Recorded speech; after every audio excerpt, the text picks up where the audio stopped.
ప్రజలందరికీ నమస్కారం. ఈరోజు ముఖ్యంగా మీడియా ముందుకు రావడం ఎందుకంటే నంద్యాల జిల్లా ముత్సుమడి గ్రామంకు చెందిన ఒక చిన్న బాలికను ఈరోజు అత్యాచారం చేసి దారుణంగా చంపేయడం చాలా బాధాకరం. దీనిపైన ఆల్ ఇండియా ప్రజా హక్కుల పోరాట సమితి తరపున తీవ్రంగా ఖండిస్తున్నాం.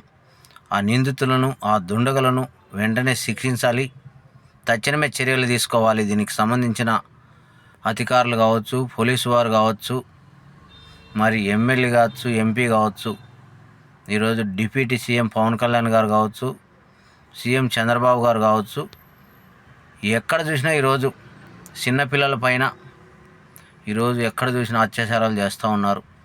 ఎక్కడ చూసినా మరి ఈరోజు అత్యాచారం చేసి చంపడము, కత్తితో పొడచడము, ఎక్కడ చూసినా మహిళలపై దాడులు, దౌర్జన్యాలు ఖచ్చితంగా అరికట్టాలని మేము ఆల్ ఇండియా ప్రజా హక్కుల పోరాట సమితి తరఫున తెలియజేసుకుంటున్నాం. ఎందుకంటే ఇటువంటి దుర్మార్గ చర్యను ఎవరు కూడా మనం సమర్థించకూడదు. ఖచ్చితంగా ప్రతి ఒక్కరు వ్యతిరేకించాలా, ఖండించాలా, ప్రశ్నించాలా. ఎందుకంటే ఈరోజు చిన్నపిల్లల పైన దాడులు జరుగుతూ ఉన్నాయి. ఎక్కడ చూసినా రేపులు, ఇది ఎక్కడ చూసినా మరి స్నేహలతను కూడా ఆ రోజు ఇంత దారుణంగా చంపిరు. మరి పులివెందుల్లో నాగమ్మనే మరి రుద్రాలను కూడా ఇలాగ చేసి చంపడం చాలా బాధాకరం.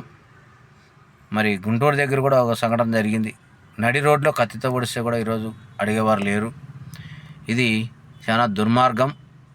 దీనిపైన ఖచ్చితంగా ఒక ప్రత్యేకమైన చట్టం తేవాలని చెప్పి సంబంధిత అధికారులకైతేనేమి, ముఖ్యమంత్రికి అయితేనేమి, పోలీసులకైతేనేమి మేము అందరికీ కూడా డిమాండ్ చేస్తూ ఉన్నాం. ఎందుకంటే ఈరోజు మన అక్కకో, చెల్లెలకో, మన అమ్మకో జరిగితే మనం ఇలాగే ఉంటామా నిర్లక్ష్యంగా అని కూడా ఒకసారి గుర్తు చేసుకోండి. మనం ఈరోజు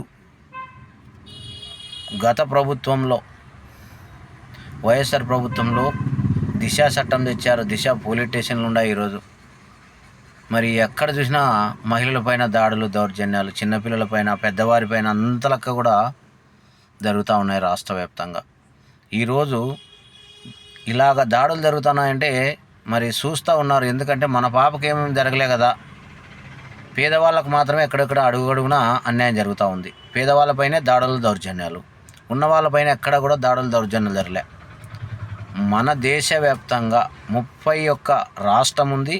31 రాష్ట్రంలో కూడా ఎక్కడ కూడా పేదవాళ్ళపైన మాత్రమే దాడులు, దౌర్జన్యాలు జరుగుతున్నాయి. ఎక్కడ చూసినా అత్యాచారాలు, గ్యాంగ్ రేపులు, మరి దారుణంగా చంపడం ఇలాంటివి జరుగుతూ ఉన్నాయి. ఏం చేస్తూ ఉంది ప్రభుత్వం? ఏం చేస్తున్నారు ఈరోజు ముఖ్యమంత్రులు?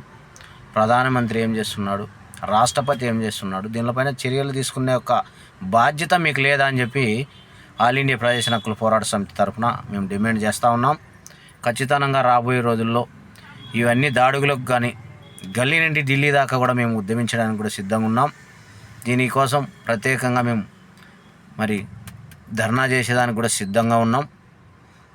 మండల నుండి జిల్లా కానీ, రాష్ట్రం కానీ, మన దేశవ్యాప్తంగా కూడా మేము ఆల్ ఇండియా ప్రజా హక్కుల పోరాట సమితి కమిటీలు, నూతన కమిటీలు ప్రారంభం చేస్తాం. ఎక్కడ ప్రజా సమస్యలు ఉన్న ఆ సమస్యలపై బలమైన ఉద్యమాన్ని చేపట్టేదానికి కూడా ఆల్ ఇండియా ప్రజా హక్కుల పోరాట సమితి నాయకత్వం సిద్ధంగా ఉందని సందర్భంగా తెలియజేసుకుంటున్నాం. ఎక్కడ అన్యాయం జరిగినా మేము వ్యతిరేకిస్తాం, ప్రశ్నిస్తాం, ఖండించే విధంగా కూడా ఉంటాం. ఎందుకంటే 2018లో ఆల్ ఇండియా ప్రజా హక్కుల పోరాట సమితి నాయకత్వం స్థాపించిన నాటి నుండి ఇప్పుడు వరకు ఎన్నో అలుపెగరని పోరాటాలు కూడా చేసినాం. మరి భవిష్యత్తులో కూడా ఈ యొక్క సమస్యలపైన బలమైన ఉద్యమం చేసేదానికి కూడా మేము సిద్ధంగా ఉన్నామని సందర్భంగా తెలియజేసుకుంటున్నాం. ఈరోజు మన రాష్ట్రంలో ఎక్కడ చూసినా దాడులు జరుగుతున్నాయి. ఈరోజు 70కి పైగా